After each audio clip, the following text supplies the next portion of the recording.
Would they like one? No, thank you. No, see, so we have a rooster. He's a really sweet rooster. He's not mean at all, but he likes to crow. And the neighbors have been complaining, which I understand. Uh-huh.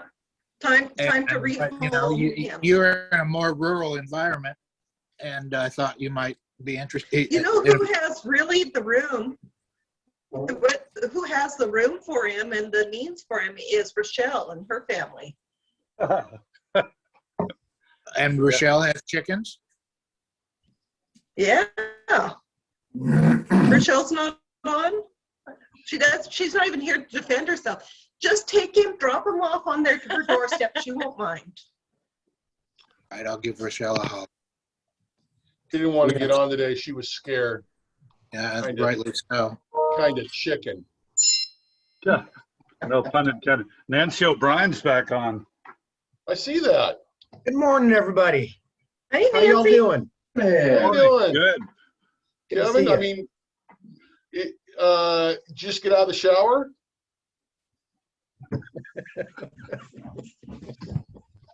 No, I didn't. I threw a bunch of water in my hair to control it the best I could, though. That Well looks done. good. You got Well kind of done. that James Brown look going on. Are you I think he's trying to look like having Dave. I think he's trying to look like DJ. Yeah, he is Yeah. trying to look like DJ. Ways to go. I can't even come close to Dave, though. DJ, you got that thing rocking, Sure man. you can, man. Yeah. You just have to let it go. Chief Dyer, you may want to check some of your wanted posters on the wall and see if it looks like David Johnson there. Man, he is wild and woolly. I know it. Yeah, man. From the 1968 protests or something. Yeah. You could set a new trend. It's like you're letting your hair grow long, but your goatee is still trimmed up. You get a full enough head of hair, you won't need a helmet. That's for sure. It's probably more effective. Gel. Looks It'll like look Jerry like a helmet. Garcia. All right, I think we're going to call this meeting to order. Mr. Sergeant at Arms, I'm going to share my screen and then I'm going to give you the power as soon as I can figure out how to do that. Where's my screen? There it is. Okay. You got them. All right. I pledge allegiance to the flag of the United States of America and to the republic for which it stands, one nation, under God, indivisible, with liberty and justice for all. The four-way test of the things we think, say, or do. First. Is it the truth? Second. Is it fair to all concerned? Third. Will it build Goodwill and friendship? Goodwill and better friendship. Will it be Beneficial to all concerned. Fifth. Is it fun? Fun. Fun. Fun. Arr. Will it be fun? Bacon. Yeah. Pretty pathetic. No, I thought that was perfect because it's supposed to be imperfect. If it wasn't imperfect, it wouldn't be perfect. Yeah. I know, a little pretzel logic there. Eileen, is Eileen here with us today? No, but I've got her quote. Okay. 20 years from now, you will be more disappointed by the things you didn't do than by the ones that you did do, according to Mark Twain. Okay, say it again, Gary. How fast? As fast as you can. 20 years from now, you will be more disappointed by the things you didn't do than by the ones you did do. Mark Twain. I hope I have the opportunity to be disappointed in 20 years. Me The too. opportunity to remember. Good point. Yeah, because if I'll be you nine- don't, there's I'll no be 98. disappointment there. Oh, that's funny. We do have a guest today, but I don't think I see him on yet. Dr. Jim Congdon from the Providence Hospice Care Center will be joining us later today. And also Mark Johnson, who is the executive director of Providence Care Center, will Mark also be Johnson. joining us. Fantastic. Thank you. Is he a doctor as well? Well, I didn't see doctor in front of the name, so I don't know that. No, I know Mark. I don't think he's a doctor. Okay. He was in my leadership Snohomish County class. Oh, okay. So he's well educated. He is. Just no doctorate. Okay. So birthdays today, well, this week and beyond for this month. Sean Frederick's birthday is tomorrow. So if anybody wants to email Sean and let him know we're thinking about him and all the hard work he's doing, and also wish him a happy birthday. Scott Smith, his 13th, 25th birthday is on the 13th of this month. And Mr. Gary O'Reilly turns, we won't ask how old, but his birthday's on the 16th of this month. Happy birthday coming up, Gary. Happy birthday. Yeah. He's gonna be old. That's got to be an accomplishment. He's catching up with Lauren. Yeah. Making headway, making up ground. Marriage anniversary, no spouse birthdays, but marriage anniversaries. Kristen, how was your anniversary? You and Gabriel had your anniversary on the 6th, 16 years. How was that? I was at a track meet. It was fabulous, but we did buy a new couch, a new sofa, so nice present. Awesome. Well, marriage is a track meet, isn't it? The 3,200 meter run. All right. Oh, I think it was like somebody said last week, it feels like 5 minutes underwater. Yeah.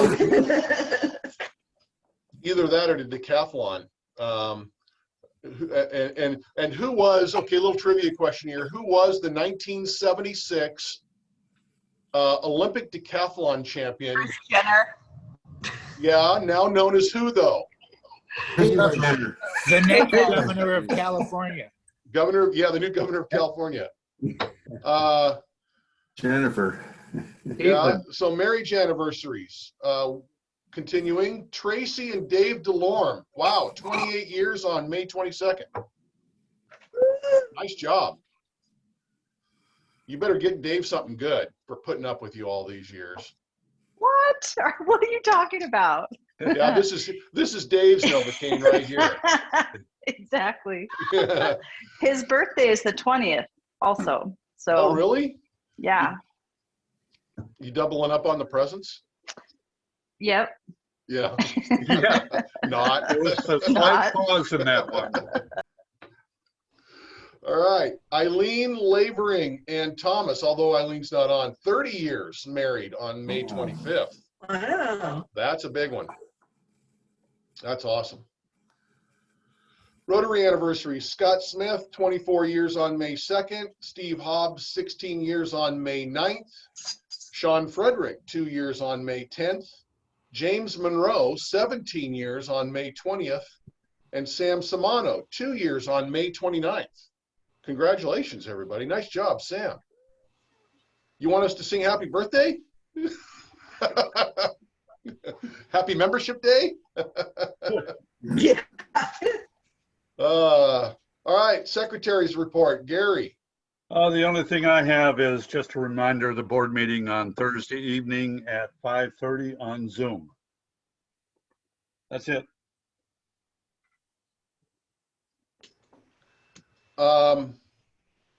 Gary, are we gonna talk about what the committee talked about yesterday, or is Chris is gonna talk about it. Beautiful. Chris, treasurer's report.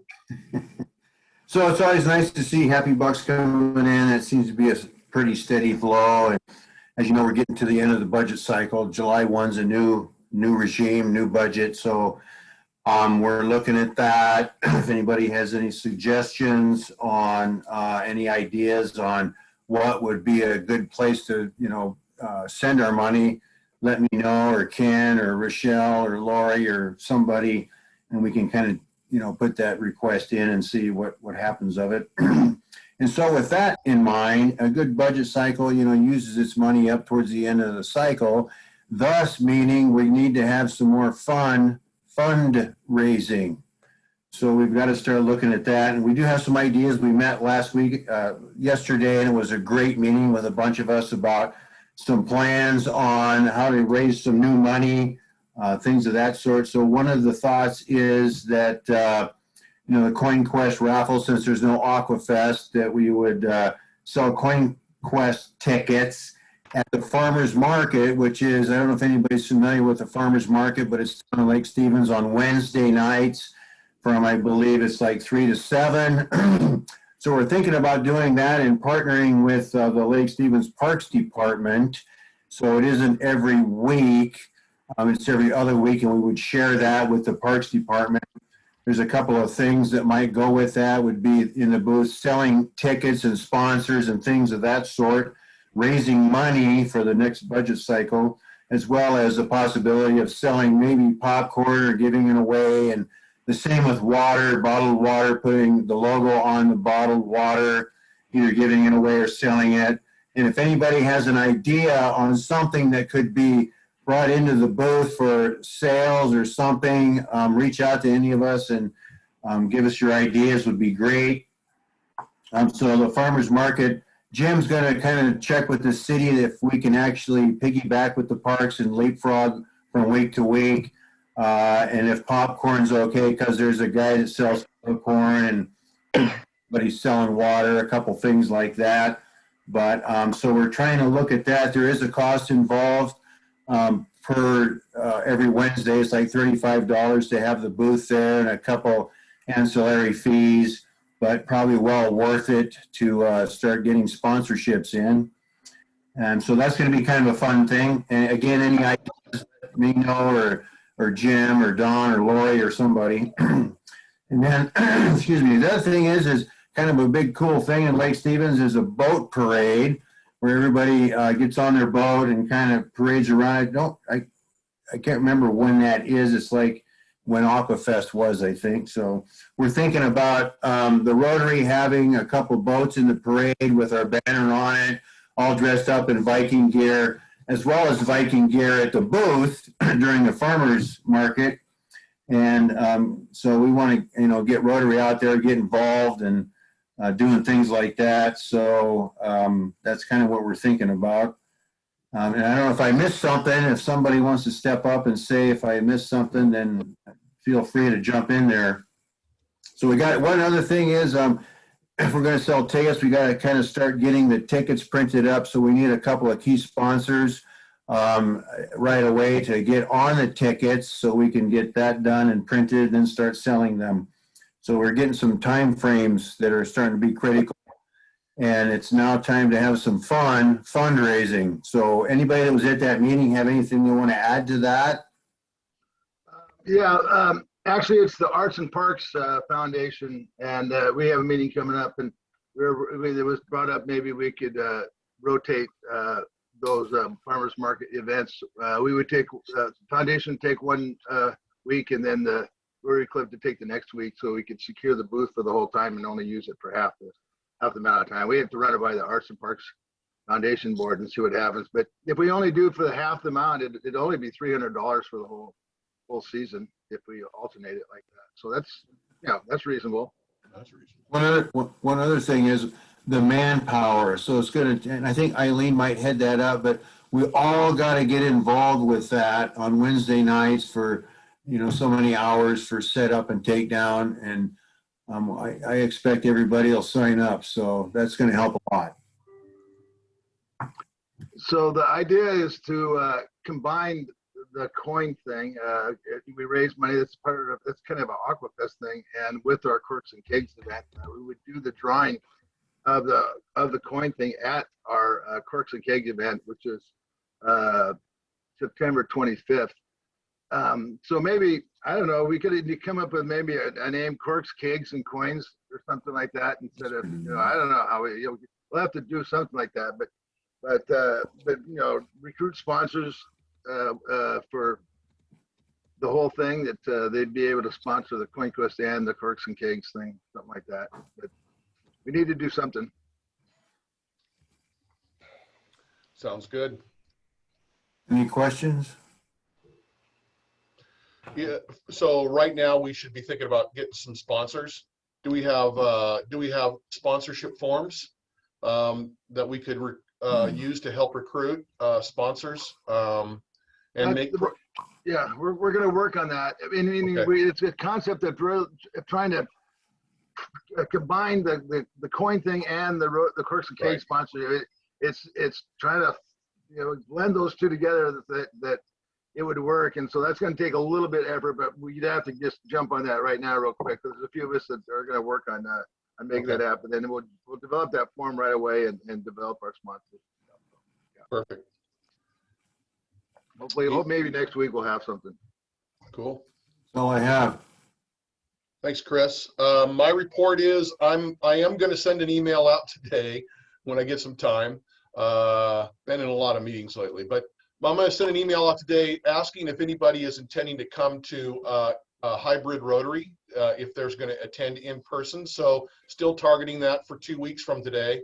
So that'll help me give kind of a number of what it'll look like to set up the room downstairs for Rotary. And then Is that also, the 21st then? I think that's the 14th is next Friday. Oh my gosh. See, yeah, we're gonna have to do it the 21st. I'm not gonna be ready next Friday. Okay. Yeah. But I got a pretty good idea of how to set up, and I'm gonna work with our tech guy on that. Also, I got on the recent District 50/50, Arlington Club has been doing a hybrid model, and they sent a schematic of how they were doing their setting their stuff up for hybrid. So I think it's doable, and we've been doing it for board meeting, and it gets better every time. So we've got some experience doing that. So yeah, there's that, and then I did get an email from, speaking of who we might want to kind of target to maybe do some fundraising for, and then also a potential speaker is, and we've had them speak before, is the Bridge Receiving Center. Do you remember the Bridge Receiving Center is a temporary placement for foster care students or foster care children while they are waiting for their permanent placement. And that's here in Lake Stevens over by Cedar Springs Camp. And they would love to come and present. I've got the information done. I'll send it to you today. Her name's Tracy Rubstello, and they would love to come and present. And obviously they would love to have us work with them and partner with them in any kind of support that we would like to give. And they are awesome. They do great work. Our director of intervention services for the district works with them, and she's really impressed with the work that they do and the communication that they have with our schools to really help students out. So I think it's a very worthwhile cause. So that's my report. Lori, past president. Are you taping, recording? I am. Oh, good. Sorry, I forgot to warn everybody. Yeah. Yeah, I have nothing to report. Everything's sounding good. We're moving into our creative fundraising. So definitely want to encourage everybody to start thinking about who could be sponsors and getting out there and starting to talk to them. There's a lot more value this year because they'll be sponsors for both during the summer and at our Corks and Kegs. So I think we can talk that up this year. That's all I've got to say at this time. Thanks, Lori. And President-elect Rochelle is not here. Committee reports. Is Keith on? Nope. I didn't see Keith. I have a question. For sponsorships, until the paperwork starts, you know, planting seeds for a couple of people I think may want to sponsor. What are the ranges of sponsorship? No amount is too large. Okay, but like, let's say it's a smaller business that's, just trying to get back from from the quarantine thing. Like $100, would $100 be okay as a sponsorship or? That's where it starts at $100, and I think our highest sponsor goes up to $2,500 right now. Okay, And so it's all those ranges in between there, 100, 250, 500, 1,000, whatever. Yeah. perfect. And we would have that on the form. Once the form's done, it would just be spelled out. Yeah, and there was can I look at the older form so I can kind of have a baseline of, look at this is what you're offered if you get this? Sure. Well, I can send it to you. Thank you. Has Rotary ever gone to the chamber meetings and presented the opportunity to be a sponsor and have forms? I'm thinking of the old chamber meetings when you actually were together in person, but maybe online would be just as good. That's a good idea. That's a good way to touch on a lot of companies at one time. Yeah. We used to go there to sell duck dash tickets at those events. We did that before, but that's a good idea though. Well, and I'm on the board and I can see what we can do there too. Well, that'd be great, Gary. Now that we're truly coming out of the COVID crisis, and the big news on the news this morning was that we've turned the corner. There might be a few companies, they're really wanting to get people to know that they're out there, they're here. A lot more companies are located in Lake Stevens, out of working, home-based companies. It'd be kind of neat to do that, particularly the home-based companies that might want to do $100 sponsorship. We probably put a banner on our website too. Yeah. Well, once we get the forms, I can also send them out to the board members, which comprises quite a few organizations in town. A good deal.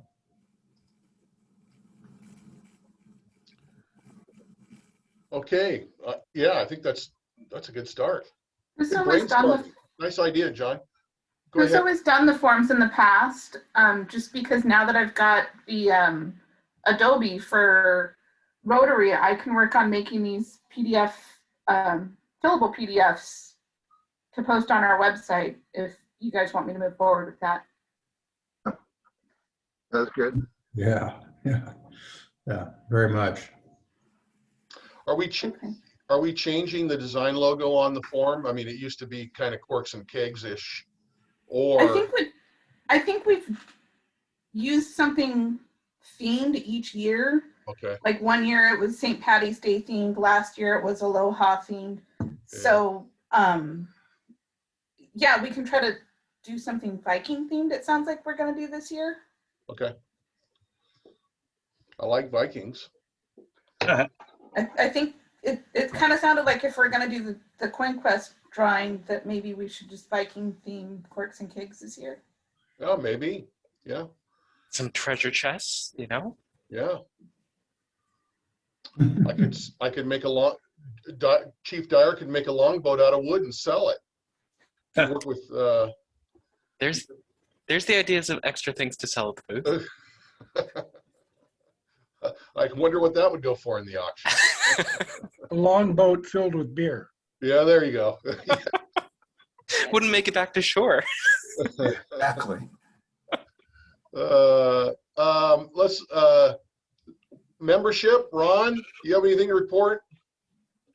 No, we're all good. Like I said, we have 2 full screens almost today, so that's a good membership retention there, and keep up the strong work. Awesome. International, Tracy. I don't have anything to report right now. The group did go down to Honduras, and I haven't heard the report yet, so that might be a good speaker report or speaker in the future if they, I don't know if either one that went would like to speak, but it would be fun to get an update on how their trip went. So That's all I have right now. Thanks. Thanks, Tracy. Interact, Kristen. So we did have a meeting this week, which was nice. And thank you, Gina, for approving us to have a hybrid meeting starting next week. So looking forward to having Interact members in my classroom again. So that's all I have. So what time's that meeting gonna be? It's going to be like at 1:15 What day? on Wednesdays. So do you want to report on our bullying walk? We ended that.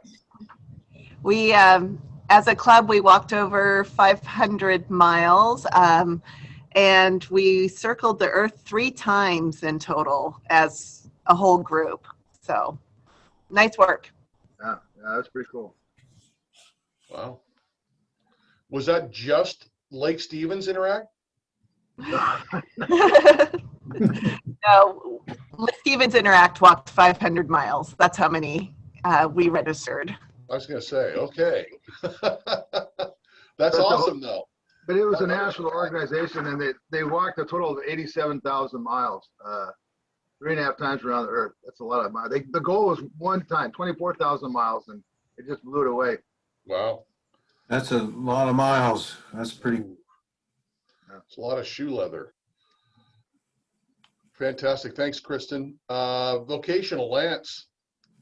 All right. Well, in the thick of it with the scholarships, I'll share that we interviewed 9 impressive students over the last 2 days. I think we've got a future congresswoman, a couple of first-generation college students that were very, very impressive. Ken, you'll appreciate this. Several future teachers that want to come back to the Lake Stevens School District.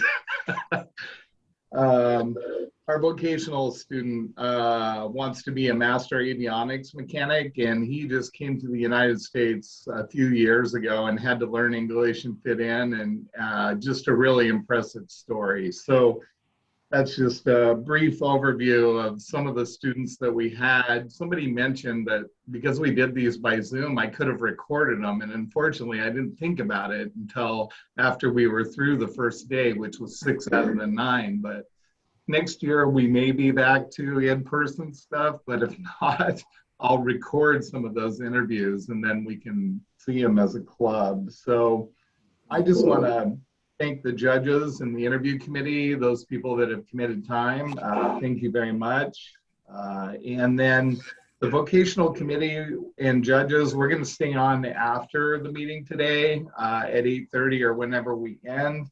And we're going to discuss the recipients, how many scholarships we want to give out, and the amount. So been another great year, great student candidates, and I look forward to see where we end up. You know, what's refreshing when interviewing these kids is to see the talent that is coming out of Lake Stevens. They're awesome kids, and it was just so much fun listening to some of their stories. Even though we asked them questions, we went a little bit beyond on yesterday's questioning to get a little bit more knowledge of them. But Ken, it really is awesome to see what goes on with the students of today, especially Lake Stevens. Really great kids. And when you consider all they've gone through, the grit, Right. persistence, Yep. the perseverance that they've showed is just amazing how resilient kids are. Yeah, it is impressive. And just, you know, it's just an awesome amount of work by our teachers, our administrators, paraeducators. They've just done a fantastic job. I mean, you think about all the things that we've done this year. Pretty proud of the work that everybody's done. Yeah. Pivot so many times and still have kids that are goal focused and college and career ready. It's awesome.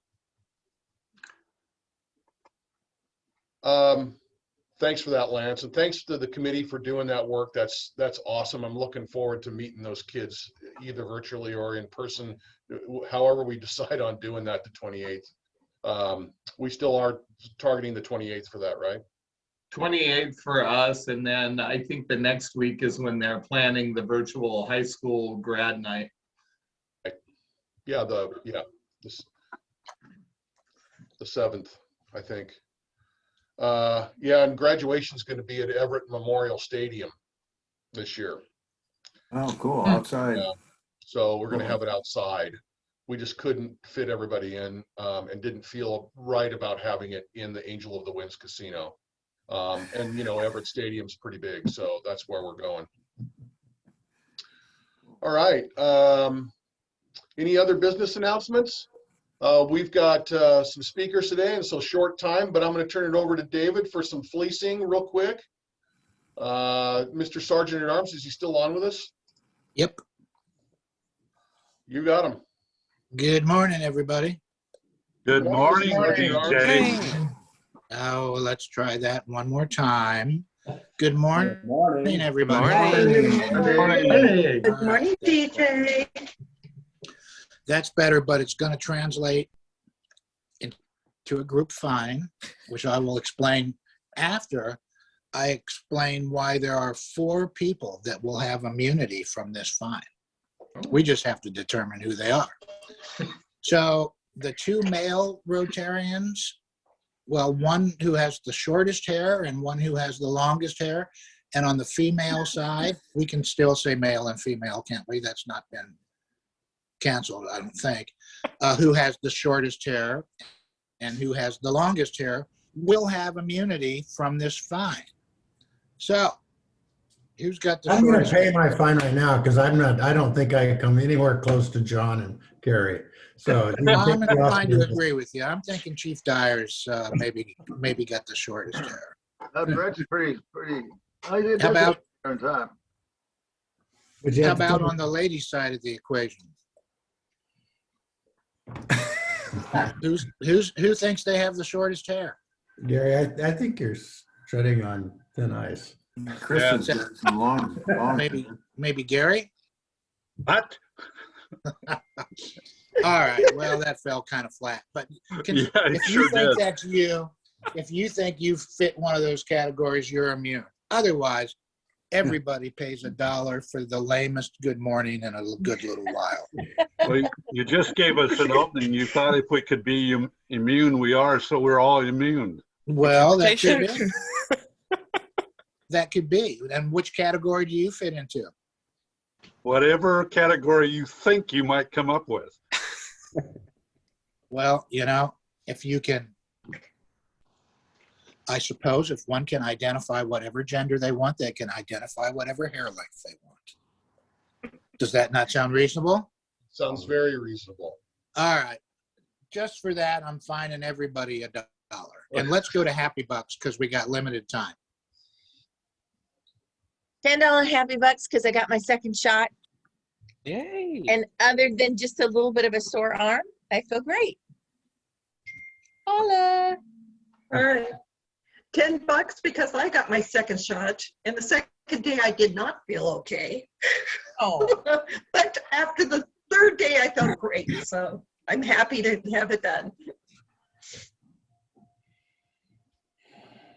Next. $10 for the vocational services for Lance and all of the judges and everybody that did the scoring. I have $10. It's Happy Friday, and thanks again, Lance, for all the scholarship work you've done and all the people that helped you do that. That's phenomenal. Lake Stevens is a great place. Thanks, Lance. And I had my second shot about a week ago and feel pretty good. I'm starting to grow some horns, though. I don't know what. You got implants. What, no tail? Yeah, well, It's coming. Let's It's not go coming. there. It'll be, that's the second stage. Exactly. Right. I will also do $10 on the COVID vaccine train because any day now, 12 to 15-year-olds will be able to get their vaccines, and then all of our family will be able to qualify and be vaccinated. So thank you to the medical professionals who created that and got it in the arms of people. I'll give 9 happy bucks, one for each candidate for scholarships. 9. Nice. I'll give 10 happy bucks. Where Rotary's almost meeting the herd immunity, so I think We certainly qualify as a herd. I prefer gaggle. Gaggle is better. I'll give 10 happy bucks for the upcoming ability to attend this meeting in person. Oh, yeah. That's a good one. I'll second that.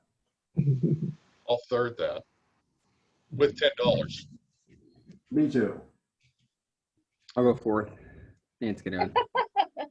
I'll go fifth, and then another $10 for Jim Hagan. It's just nice to see Jim Hagan. In the daylight. With a shirt on. Yeah. Yeah. So I'll get I'll, $10 for David's hair. and I'll 6th or 7th, whatever it is. And I'll throw in another $10. As Ken was talking about students and just how resilient that they've been over the school year. For many of these kids, it was a year before they were able to get back in the classroom, longer than a year. They just finished up. I'm the teacher that issues essay writing. So they just finished up a multi-paragraph persuasive essay, and honestly, just blown away with just the work, the quality of work. The kids writing about comparing and contrasting ancient world religions. So the awesome thing that they're looking forward to is we're going on a virtual reality tour of holy sites in Jerusalem today. Wow. Oh, wow. Awesome. Yeah, so that I knew that was the big carrot for completion of this essay. Very cool. Really proud of our Ooh, league. can I be a chaperone? You got to make sure they don't get lost, right? Yeah. They're not allowed to get up and walk around the classroom at the same time. Tell them not to wail at the Wailing Wall. No way. All right. We ready to wrap this up? And I think we've got 2 speakers. How much time do you need, Dr. Congdon and Mr. Johnson? 2 hours. About 40 minutes. 30 minutes. 30, 35 minutes. All right. Well, so yeah, let's move on. Do you need to share your screen at all? Yes. Yes. Okay. So I've made you co-host, and so and I'll hand it over to Dawn to introduce you, and then you can share your screen with us. Okay. Go ahead, Dawn. All right. Thank you. Well, we do have Dr. Jim Congdon. He's with the Providence Hospice Care Center, which is at Providence Hospital apparently.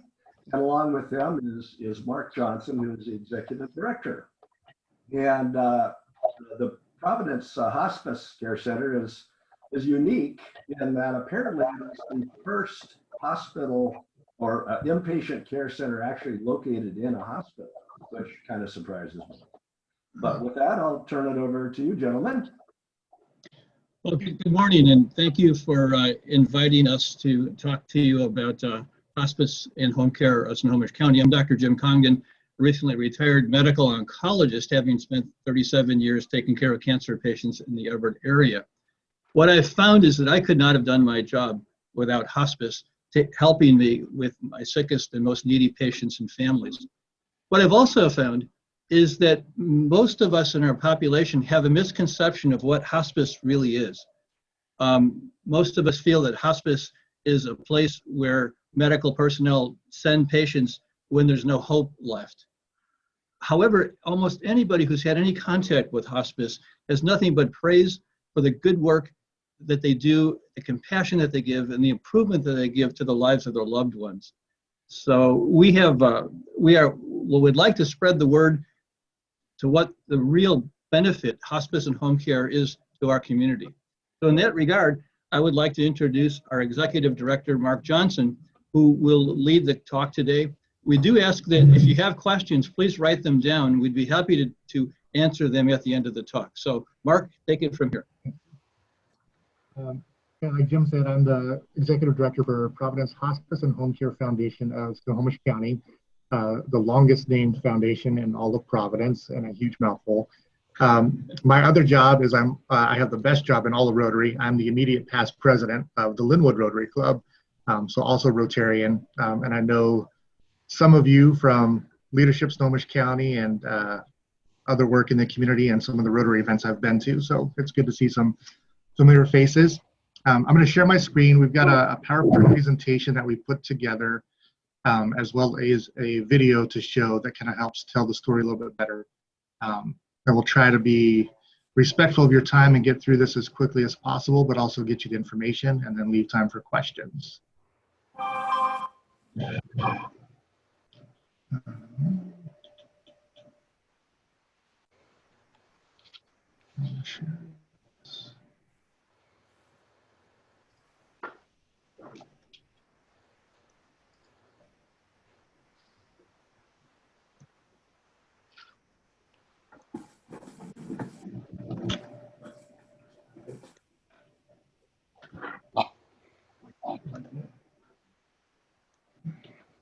There we go. I don't think that's showing though.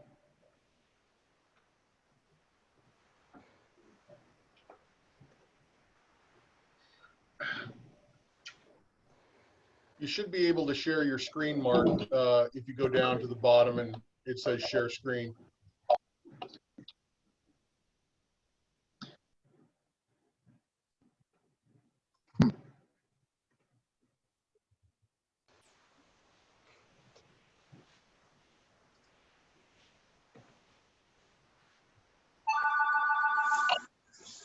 Hello.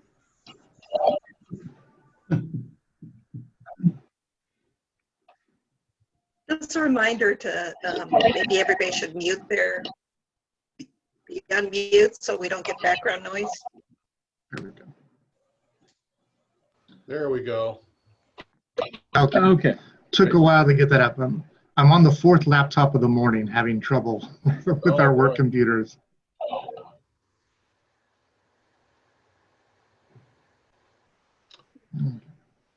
We're good, Mark. We can see it. Okay, great. So when I started with Hospice and Home Care Foundation 5 years ago, we were just wrapping up the capital campaign to finish the build out and opening of the care center that Don mentioned. And one of the things the board and I talked a lot about was what was our next project. And one of the things that came up very clearly was that we needed to do a better job of educating the community about what hospice really is. There's a lot of misconceptions about what the care is. Like Dr. Congdon was saying, there's people that think that it is the final stage of things where you've just kind of given up hope and it's the death squad that's coming in. For a lot of people that we speak with, their first response is, oh yeah, I'm familiar with hospice. My grandma or my grandpa was on hospice. But it's a lot more than that. And so we wanted to take you through a little bit more about what we do. First off, hospice is holistic and it's supportive. It is not the death squad that comes in, but it is a comforting care with a full team of medical providers, nurse, social worker, chaplain if desired, therapists of different backgrounds, physical and occupational and speech, that can come in and work with the whole family, not just the patient, to make sure that the end of life care that is given is quality care that includes quality of life. So we're not about quantity of life with hospice, but we are about quality of life. My brother was one of those ones that saw hospice as the giving up process. He passed away almost 3 years ago from pancreatic cancer, the day after his 51st birthday. And it was a struggle getting him to agree to go on hospice because he felt that what he was doing was giving up and saying that he wasn't fighting anymore. It really wasn't the case. It was the pain management, the care that he needed at home. It was beyond what could be done with what he was getting, and it was beyond what his family could do. So having that support in the home having the social worker be there for my sister-in-law and for my niece and my nephew, that was invaluable. And that's really what we strive to do with every patient that we see. Hospice is really family focused.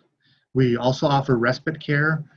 So respite care, especially at the care center where we have the inpatient rooms, can be, if you are a family member who is the sole provider for your loved one, respite care can provide temporary care at the care center where the caregiver, the family member, gets a break from doing their day-to-day caring of their loved one. It's interdisciplinary. So like I said, there's the social worker, there's the nurse, there's the chaplain, there's the grief support counselors. There's a full team that's working with the patient, with the family, and with their medical provider to make sure that the best care possible is received.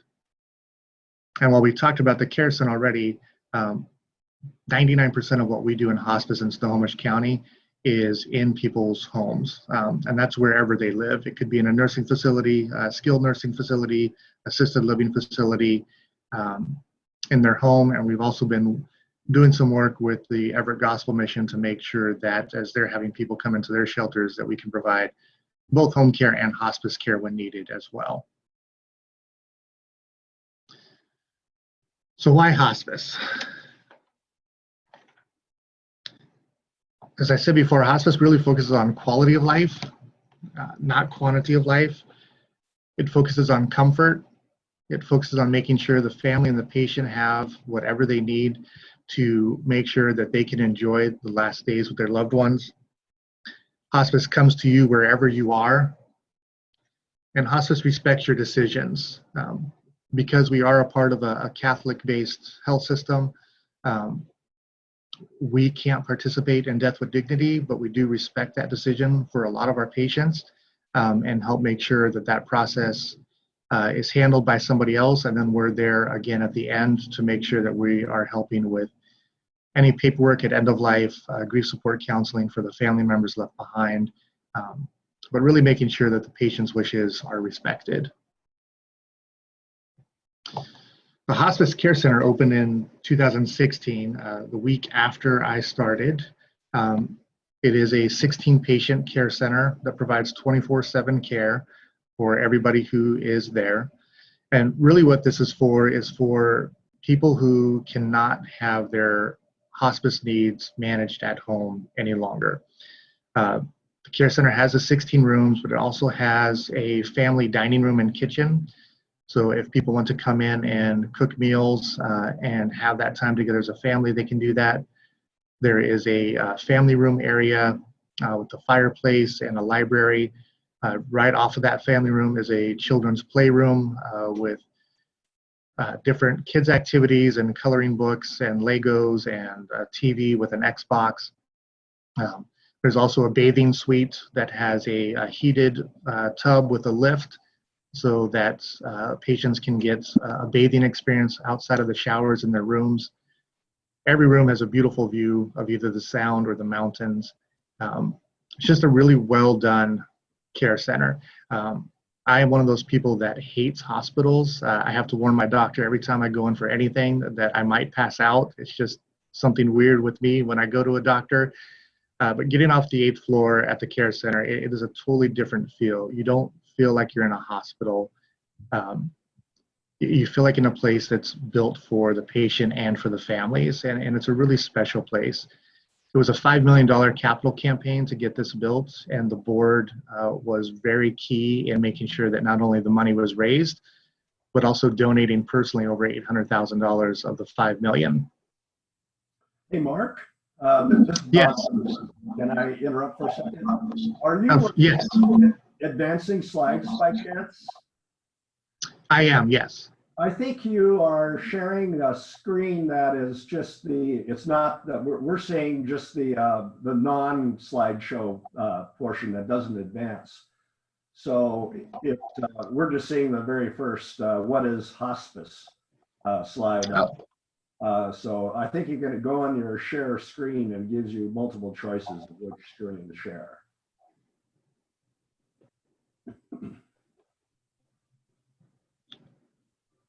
Oh, that actually advanced. And that's fine too. If you wanted to stay on this one, we're Okay. in the outline mode. All right. I'll stay on this one then. Okay. Okay. So thanks for letting me know about that. So the hospice movement, it's not a very old movement. There are two women who are credited with really the beginning of the hospice movement. Dr. Cicely Saunders was an English doctor, a nurse, and a social worker, also a writer, and is well known for her role in the birth of the hospice movement. She established the first hospice in 1967 in England. And then Florence Wald was an American nurse, former dean of the Yale School of Nursing, and is known as the mother of the American hospice movement. In 1963, she attended a lecture at Yale presented by Dr. Saunders, later worked with her, and then later founded the first hospice in the United States. Since that time, hospice has grown. Globally, the Worldwide Hospice Palliative Care Alliance has 350 member agencies in over 100 countries. 2018, there were 4,600 hospice agencies serving nearly 1.5 million patients in the United States. And are you seeing the slide as I'm moving forward? Yes, we are. We're seeing hospice now. Okay, great. What's important, that's a lot of agencies in the United States. It is different state by state. In Washington state, we're what's known as a certificate of need state. So for example, in California, they are not a certificate of need state, and anybody who wants to open a hospice program can. In Washington state, you have to go through a whole application process and show that based on the region you want to open hospice in, the population that's there, and what's currently offered in hospice, that there would be a substantial need for a new hospice to open. So for Providence in California and some of the other places we are, there's a lot of competition, but because of the way Washington state is set up, there are currently only 3, possibly a 4th one opening, hospice providers in Snohomish County. But as was said earlier, we have the only hospice care center that is in a hospital. Most of them are standalone facilities. We also have the only hospice care center, period, in all of Snohomish County. I wanted to share a little bit about this special lady. Sister Georgette Bayless passed away at the end of 2016, but she is our founder of hospice in Snohomish County. She was a sister of Providence, and she was on a walk in 1978, going for her daily walk around the hospital, and she came across the woman of a patient that she had seen in the hospital before. The woman was on the street though, and obviously distraught and upset, and when she asked what had happened, she found out that her husband had passed away that day. And the first question Sister Georgette asked her was, "Who was with you when he died?" And the lady responded that no one was with her, and she didn't know what to do. And it's always stood out to me as really important part of our story with hospice, that hospice care is medical care for the patient. But what triggered hospice starting for us in Snohomish County with Providence was this chance encounter with a woman who had just lost somebody close to her, was grieving, and Sister Georgette didn't want anybody ever to have to go through that again, of going through that dying process and losing somebody alone.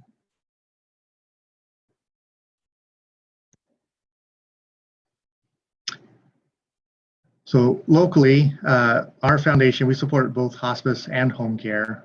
Home care is non-life-threatening medical needs in the home, where we go in, for example, after somebody's been recently diagnosed with a life-limiting disease, recovering from surgery, they need physical therapy, things like that.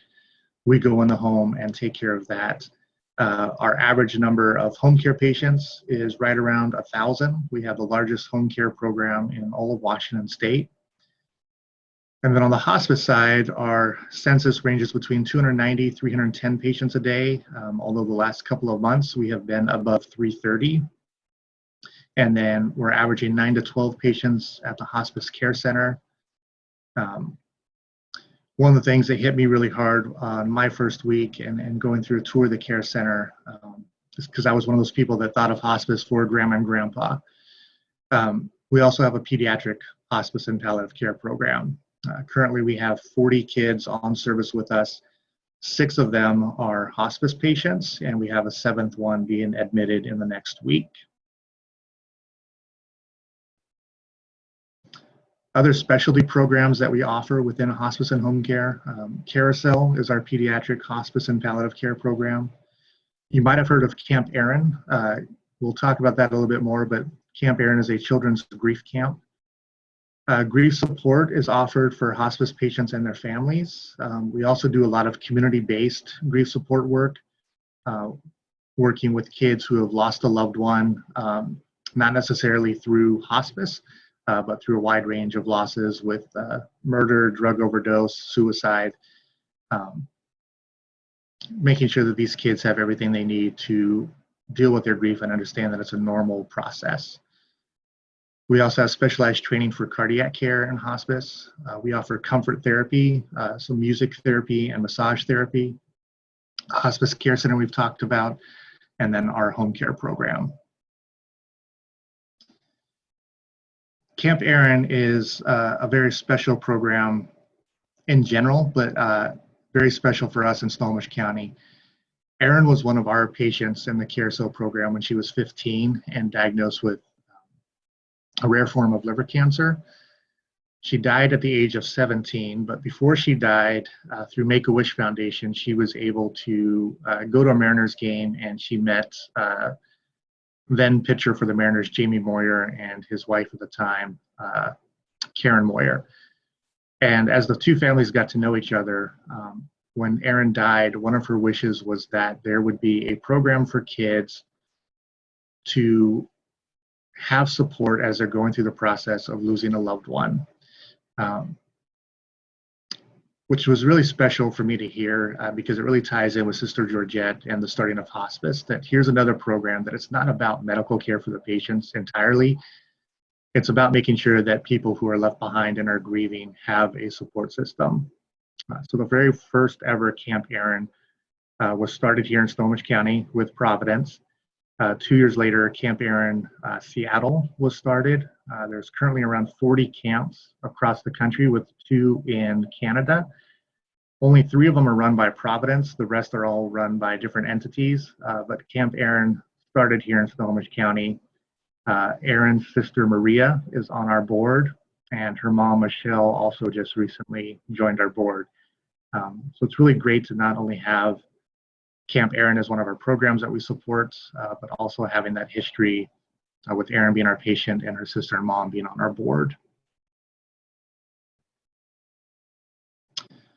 As I said, the Carousel program is our pediatric hospice care.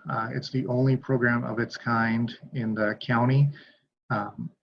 Seattle Children's is one of our #1 referral sources. And similar to our hospice program, it's a team of specialists who work with the family and the child's medical team to make sure that they have the support that they need. They're coordinating care with the community resources, coordinating care with the foundation to make sure special needs are being met, working with the medical provider, just doing everything that they can to make sure that the days that these children have left are days full of life and that they receive the best care they can. And this is where I want to take a little bit of a break and show you a quick video, as long as I can figure out stopping sharing the screen and restarting with a new screen.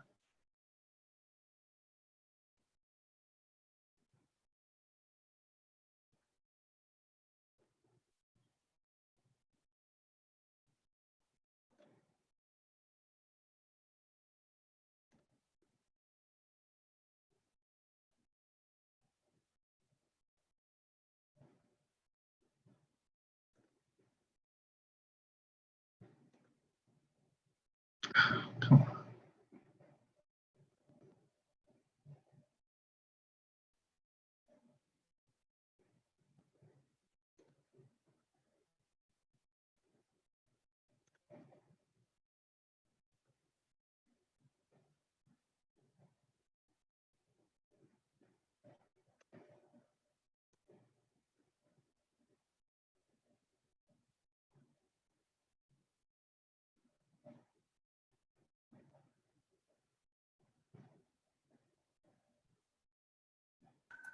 There it is. We're seeing you too. Okay. And hopefully the sound comes through as well.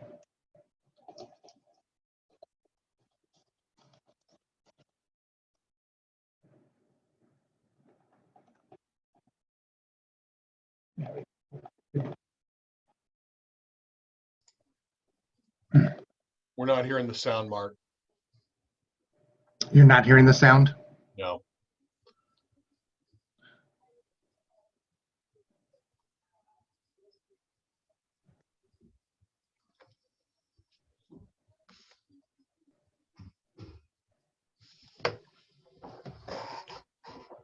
So normally when I hit share, there's a window that comes up where it says include computer audio, and I'm not seeing that.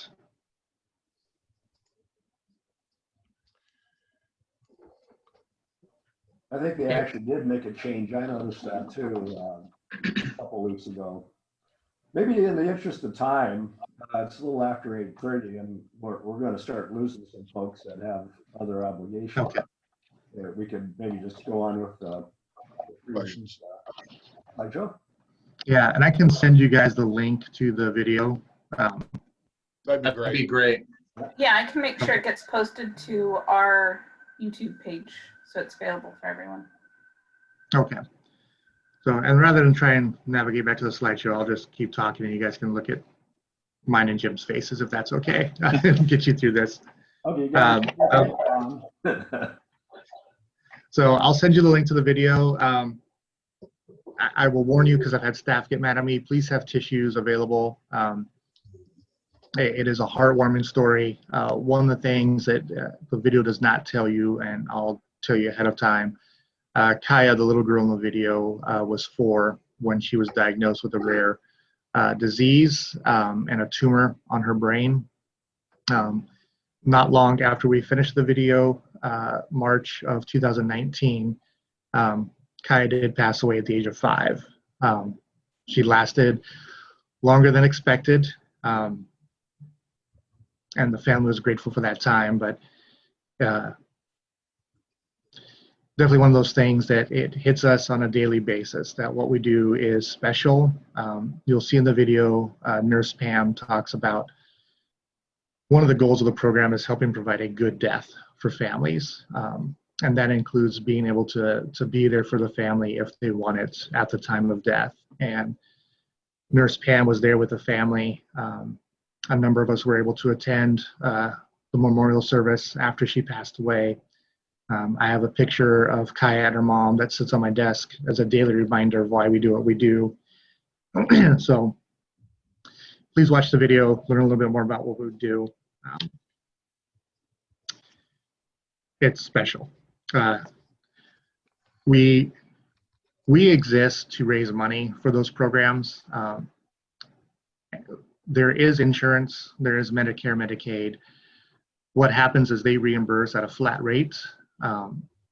So for a program like Carousel with pediatric services, without foundation support, they are a negative $300,000 plus budget annually, because we don't get reimbursed at a rate that covers the full cost of care.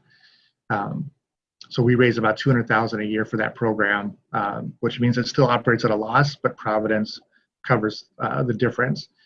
We don't charge families for the program because it is Medicare, Medicaid benefits. So we get what we get, and then the foundation covers the rest. With some of our other programs, like hospice, with it being a Medicare, Medicaid benefit, one of the things that they did really well with that plan is they cover everything. If you need a hospital bed, if you need other durable medical equipment, a walker, a wheelchair, all of that is covered. On the home care side, that's not the case. Things like shower grab bars, bathroom safety equipment, things that will help a patient not have another fall and be back in the hospital are considered kind of luxury items. So they're not covered by insurance.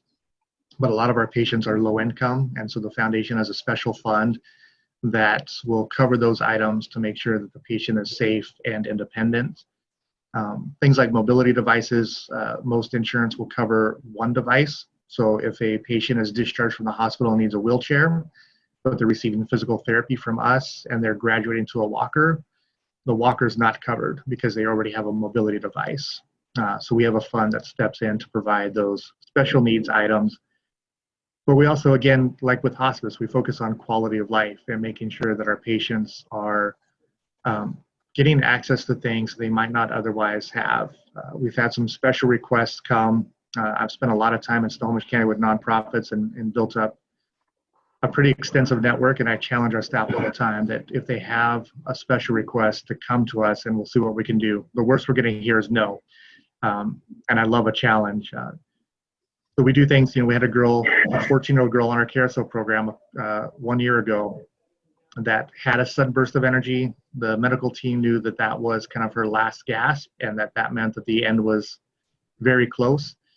And her medical team said she had three lists on her bucket list, things that she wanted to do before she died. She wanted to meet Ellen DeGeneres, she wanted to meet Macklemore, and she wanted one more trip to Great Wolf Lodge, which for her was the happiest place on earth.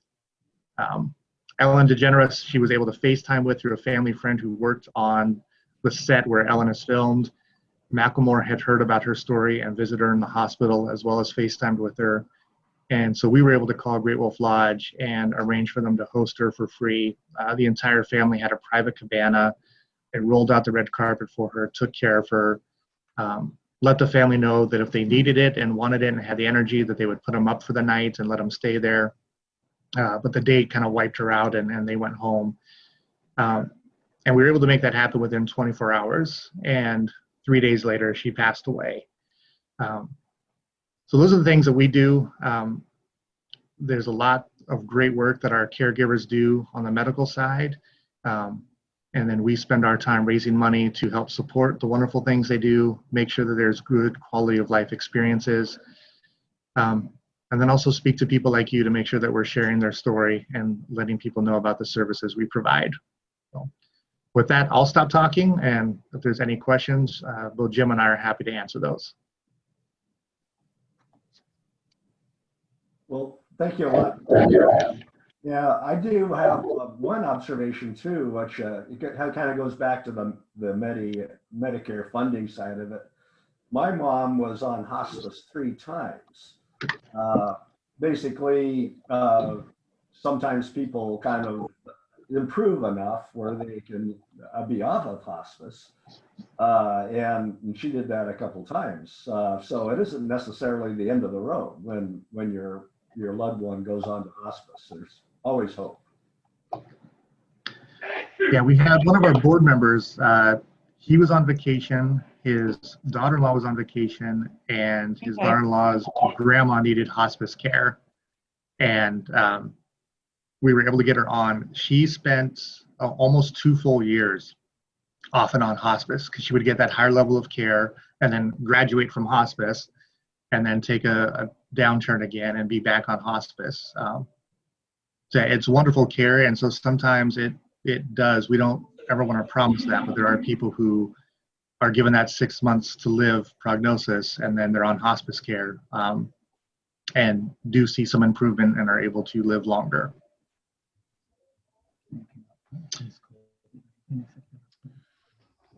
Yeah, question in the chat, has COVID impacted this program? Not really. The only impact really was that we had to learn how to work virtually. So we did do virtual visits when available for patients. And our caregivers, when they're doing their interdisciplinary team meetings to talk about patients and plan of care, they're doing those virtually, and people aren't in the office as much.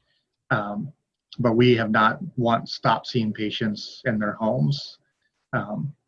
The only exception would be with our volunteer program. Part of the Medicaid, Medicare benefit for hospice is that a certain percentage of direct care hours has to be done by volunteers. And while our caregivers, including myself and Jim, we've all gotten the double vaccine, our volunteers haven't yet, and so we have not been doing in-home volunteer visits at this point.